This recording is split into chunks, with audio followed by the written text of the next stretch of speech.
Frozen shoulder के बारे में इतना कुछ जान लिया है आपने और अब वक्त आ गया है कसरत करने का। तो हमें एक्सरसाइज शुरू कैसे करनी है इसको 3 कैटेगरीज में डाला है। पहला, हाईली इरिटेबल, यानी कि इतना इरिटेट कर रहा है कि आप एक्सरसाइज नहीं कर सकते। मॉडरेटली इरिटेबल, जहां आप थोड़ा बहुत एक्सरसाइज कर सकते हैं। और लेस इरिटेबल, जहां आप कंफर्टेबली एक्सरसाइज कर सकते हैं। हाईली इरिटेबल में आपको पेन होगा, तो हमने कोशिश की है इसको आइसोमेट्रिक्स में। जानिए, शुरू करते हैं अब एक्सरसाइज पोर्शन। चलिए।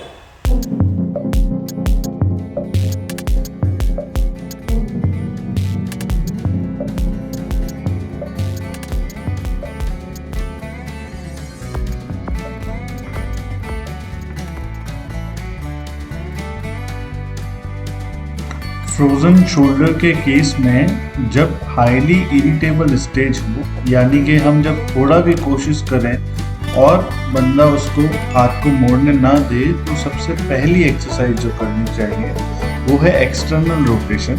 इसको आपको सपोर्ट के साथ करना है। आपको सपोर्ट के लिए दूसरा हाथ जो नॉर्मल है वहाँ पर एक ब्रूम या एक स्टिक पकड़नी है। स्टिक की सहायता से आप धीरे धीरे इसको पुश करेंगे और आपका हाथ एब्डक्शन में ना जाए, इसीलिए आपके हाथ और शरीर के बीच में एक तौलिया या नैपकिन रखेंगे। नॉर्मल हाथ से धीरे धीरे पुश करके और आप अपने शोल्डर में एक्सटर्नल रोटेशन प्रोड्यूस करें। सेकंड एक्सरसाइज है शोल्डर फ्लेक्शन विद सपोर्ट। अगर एक हाथ से कंधा ऊपर नहीं जा पा रहा है, तभी आपके पास में बहुत सिंपल है कि एक उस स्टिक को दूसरे हाथ से नॉर्मल हाथ से पकड़ें और धीरे धीरे ऊपर लेके जाएं। 10 से 15 बार ये एक्सरसाइज करनी है। आपको हर कोई बंदा, जब भी आप कोई फिजियोथेरेपी सेंटर जाते हैं, तब शोल्डर के लिए एक्सरसाइज बताते हैं। बहुत ही इफेक्टिव है। थर्ड एक्सरसाइज है आइसोमेट्रिक इंटरनल रोटेशन।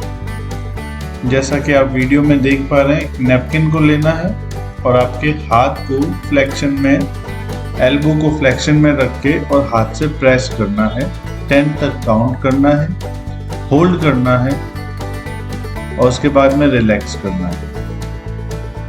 अपने हाथ से ताकत तो लगाएंगे पर कुछ खास मूवमेंट हाथ में दिखेगी नहीं। आपको 10 तक गिनना है और उसके बाद रिलैक्स करना है। अभी अगर एक्सटर्नल रोटेशन के लिए आइसोमेट्रिक्स करनी है, सेम एक्सरसाइज। इस बार जो नैपकिन है वो बाहर की तरफ रहेगा, जो आपका हाथ है उसके बाहर की तरफ से आपको प्रेस करना है। 10 तक काउंट करना है और उसके बाद में रिलैक्स करना है। बिल्कुल आपको होल्ड करना है और ये मूवमेंट आपको आपके शोल्डर में फील होने वाली है।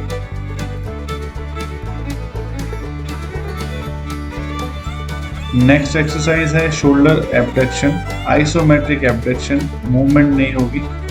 अभी शोल्डर को बाहर की तरफ निकालना है और शोल्डर को एब्डक्ट करना है ऊपर की तरफ।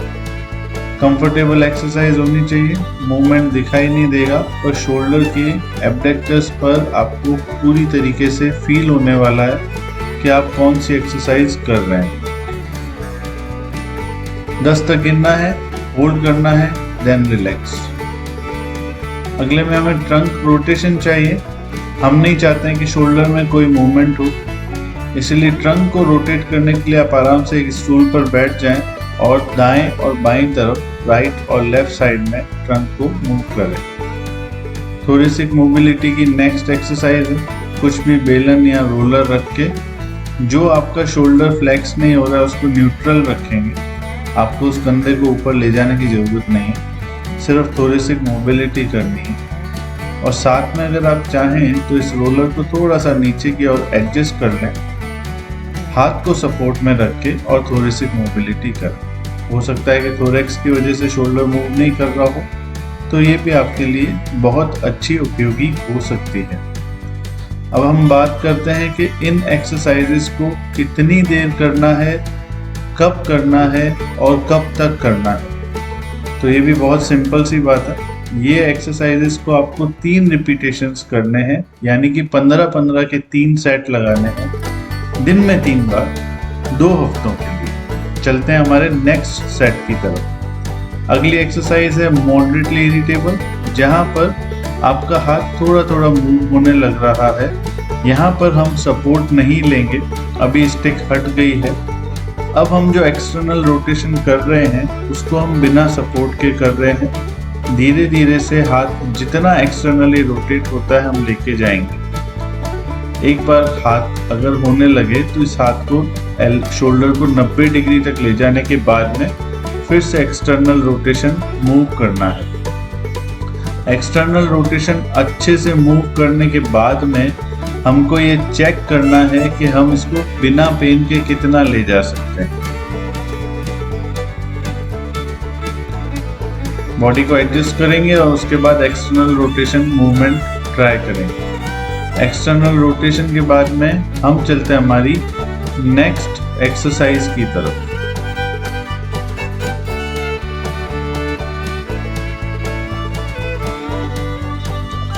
नेक्स्ट एक्सरसाइज में हमको जो हम शोल्डर फ्लेक्शन विद सपोर्ट कर रहे थे, यहाँ पर हमको स्टिक में कुछ वेट ले लेना है और विद वेट हमको शोल्डर का फ्लेक्शन करना है। जब हम शोल्डर को फ्लेक्स कर रहे हैं तो हमारे पास में वेट होता है और हम वेट की एक्सरसाइज से हमारी शोल्डर में धीरे धीरे से स्ट्रेंथनिंग बढ़ाते चले जाते हैं। जैसे जैसे हमारे शोल्डर में स्ट्रेंथनिंग बढ़ेगी हम हमारे शोल्डर से और काम निकाल सकेंगे। जहां हम एक तरफ आइसोमेट्रिक इंटरनल और एक्सटर्नल रोटेशन कर रहे थे हाईली इरिटेबल में, अब मॉडरेटली इरिटेबल में हम जो एक्सरसाइज करेंगे वो कुछ वेट लेकर के इंटरनल रोटेशन होगा। आपको 10 से 15 रिपीटेशंस करने हैं, होल्ड करना है और इसी तरीके से एक्सटर्नल रोटेशन भी करना है। बॉडी में नैपकिन इसलिए पकड़ा गया है कि शोल्डर एब्डक्शन की तरफ ना जाए और मूवमेंट नॉर्मल और अच्छे से हो सके। तो ये मूवमेंट करने के लिए एक्सटर्नल रोटेशन करेंगे आप शोल्डर को आराम से धीरे धीरे से जितना आप कर पाते हैं और ये कोशिश करेंगे कि शोल्डर एब्डक्शन में नहीं जाए। चलते हैं हमारी next exercise, shoulder abduction with resistance. तो अब यहाँ पर मैं पुली से कर रहा हूँ, अगर आपकी इच्छा हो तो आप यही एक्सरसाइज कोई थेराबैंड या रेजिस्टेंस बैंड जो आपके घर पर अवेलेबल हो उसकी हेल्प से कर सकते हैं। शोल्डर को एब्डक्शन की तरफ लेके जाना है विथ रेजिस्टेंस। जो ट्रंक रोटेशन हो रहा था जिसमें हम शोल्डर को मूव नहीं कर रहे थे, अब मॉडरेटली इरिटेबल में हम हमारे शोल्डर को मूव करेंगे और हमारे हाथ को धीरे धीरे पीछे ले जाएंगे और इससे हमारा जो ट्रंक रोटेट हो रहा है इससे हमें आराम भी मिलेगा और ट्रंक की मोबिलिटी भी बढ़ेगी। बहुत सिंपल एक्सरसाइज है शोल्डर पर बैठ करके। और लास्ट थोरेसिक मोबिलिटी के लिए रोलर है। इस बार हमारा जो हाथ है, जो हमारा शोल्डर है वो सपोर्ट में नहीं है, दोनों हाथ सर के पीछे हैं और हमको हमारे थोरेक्स को मोबिलाइज करना है जैसा मैंने पहले किया था। अगर आपको थोरेक्स को और ज़्यादा मोबिलाइज करना हो तभी आप इस रोलर को थोड़ा सा नीचे की ओर सेट कर सकते हैं।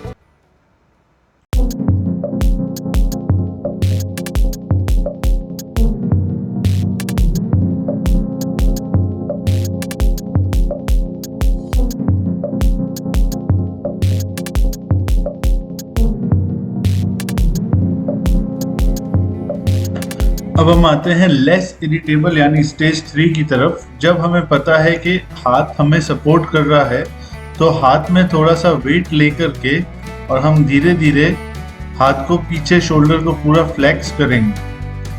हाथ को फ्लेक्स करने के लिए अगर हमें ज़रूरत है तो हम हमारे दोनों हाथ काम में ले सकते हैं जो कि सपोर्टिव रहेगा,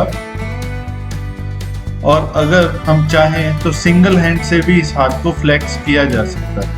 आप देख रहे हैं यहाँ पर मैं कैटल बेल से हाथ को पूरा फ्लेक्स कर रहा हूँ।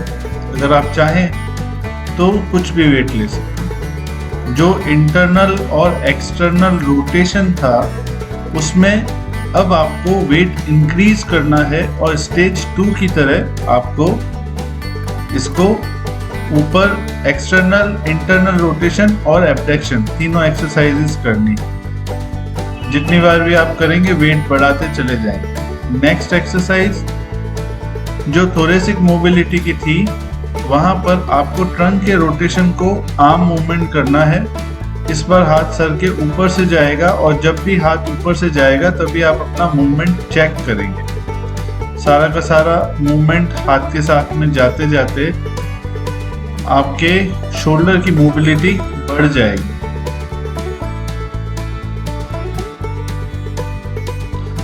रिपीटेशंस की बात करें तो 15 रिपीटेशंस दिन में 3 बार 2 हफ्ते के लिए। और जो प्रोग्रेशन आप कर रहे हैं वो प्रोग्रेशन के लिए आपको ये ध्यान में रखना है कि जो भी एक्सरसाइज हो रही है वो हमारा जो शोल्डर है वो रेस्पॉन्सिबल नहीं है कि सिर्फ शोल्डर की वजह से ही नहीं जा रहा हो सकता है कि थोरेक्स की वजह से या फिर लोअर लिम्स की या काइनेटिक चेन्स की वीकनेस की वजह से भी जा रहा हो। तो मैं वॉकिंग, स्क्वेटिंग, पुशअप्स, पैर के दूसरे मूवमेंट्स, सारे मूवमेंट्स साथ के साथ करने हैं और हमारी बॉडी को स्ट्रेंथन अप रखना है। अगर हमारी फुल बॉडी वर्किंग में रहेगी तो हम हमारे शोल्डर से मैक्सिमम आउटपुट निकाल सकते हैं। अब हम चलते हैं वीडियो के लास्ट पार्ट की तरफ। एक्सरसाइजेस के बाद आपको पता है क्या करना है। अगर हाईली इरिटेबल है तो एक्सरसाइजेस के अलावा कुछ स्टेरॉइड इंजेक्शंस आपके काम आ सकते हैं। इसमें फिजिशियंस आपकी मदद करेंगे, ऑर्थोपेडिक डॉक्टर्स आपकी मदद करेंगे। इसके अलावा लाइफस्टाइल चेंजेस भी आपकी लाइफ में और आपके इस फ्रोजन शोल्डर को ठीक करने में मदद करेंगे। अगर आप अपनी डाइट अच्छी रखेंगे, मल्टीविटामिन और फिश ऑयल लेंगे और स्मोकिंग अगर आप करते हैं उसे बंद करेंगे या कम करेंगे इस इलाज के दौरान, तो आपको जल्दी फ़र्क पड़ेगा। आपको हमारा ये वीडियो कैसा लगा प्लीज़ कमेंट करके बताएं और जिन लोगों को इसकी ज़रूरत हो वहाँ तक पहुँचाएं। Please like, share and subscribe this video. Thank you.